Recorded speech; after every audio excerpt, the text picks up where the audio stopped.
നമസ്കാരം. ശ്രീ ഗുരുഭ്യോ നമഃ. എറണാകുളത്തപ്പാശരണം. നമ്മൾ ചെറുപ്പം മുതൽക്ക് കേൾക്കണ ഒരു കാര്യമാണ്, സത്യം മാത്രമേ പറയാൻ പാടുള്ളൂ, നുണ ഒരിക്കലും പറയരുത് എന്ന്. Because R words have lot of strength in it, അല്ലേ?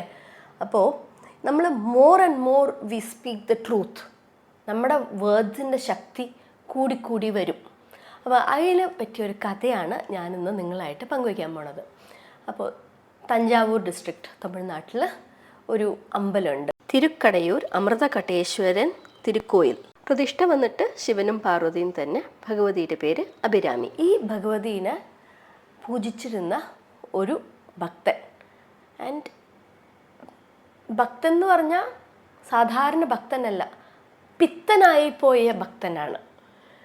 He used to go into this bouts of ecstasy.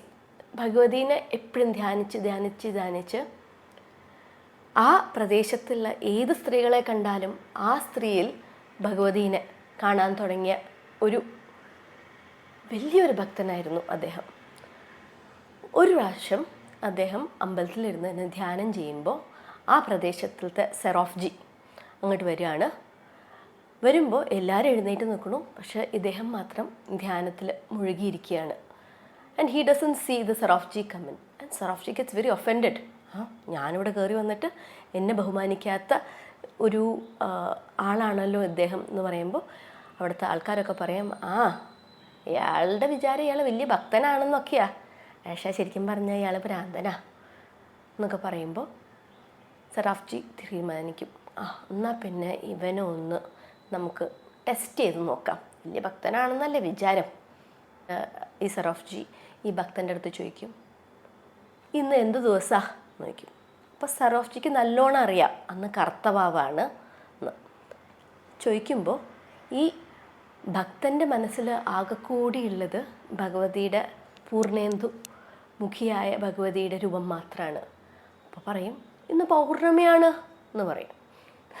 അപ്പോൾ സെറാഫ്ജി പറയും, ആണോ, ഒന്ന് പൗർണമിയാണോ? അങ്ങനെയാണെങ്കിൽ വൈകുന്നേരം നമുക്ക് നോക്കാം പൗർണമി നിലാവ് ഉദിക്കുന്നുണ്ടോയെന്ന്. ഇല്ലെങ്കിൽ ഇന്ന് രാത്രി നിങ്ങളുടെ അന്ത്യമായിരിക്കും എന്ന് പറയും. അപ്പോൾ ഇദ്ദേഹം ഭക്തൻ പറയും, ഇന്ന് പൗർണമിയാണ് എന്ന് പറയും.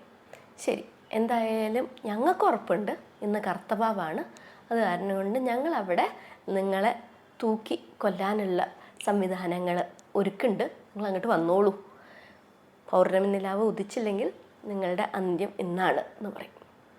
ആൻഡ് സോ ഇങ്ങേര് വൈകുന്നേരം ആവുമ്പോൾ he will sit in front of Bhagavati and he'll start making a shloka. ഇതൊരു 100 സ്റ്റാൻസ ഉള്ളൊരു ശ്ലോകമാണ് ഇദ്ദേഹം ഇരുന്ന് രചിക്കണത്. ഒരു 75ാമത്തെ സ്റ്റാൻസ ആവുമ്പോഴേക്കും രാത്രി ഇരുട്ടിക്കഴിഞ്ഞു. ആൻഡ് മുകളിൽ ചന്ദ്രൻ ഉദിച്ചിട്ടുമില്ല. വിഷമിച്ചിങ്ങനെ അദ്ദേഹം, ഭക്തൻ ഇങ്ങനെ രചിച്ച് വരുമ്പോൾ അല്ലേ അദ്ദേഹത്തിന് മുമ്പിൽ ഭഗവതി പ്രത്യക്ഷപ്പെടും. ഭഗവതി പ്രത്യക്ഷപ്പെട്ടിട്ട് പറയും, എൻ്റെ ഭക്തന് ഇന്ന് പൗർണമിയാണെന്നല്ലേ പറഞ്ഞത്, എന്നാ പറഞ്ഞത് സ്വന്തം കാതിലുള്ള താടങ്കം എടുത്ത് എന്നിട്ട് ആകാശത്തിലോട്ട് എറിഞ്ഞു കൊടുക്കും. അപ്പം എന്താവും? ആകാശത്തിൽ പൗർണമി നിലാവ് ഉദിച്ചു വരും. അത് കാണുമ്പോൾ സെറാഫ്ജിക്കും അവിടെയുള്ള എല്ലാവർക്കും മനസ്സിലാവും, ഇത് സാധാരണ ഭക്തനല്ല, ഇത് ഒരു വലിയ ദേവി ഉപാസകനാണെന്ന്.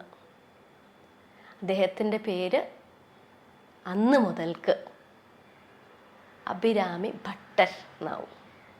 And the kriti he made is called Abhirami അന്താതി.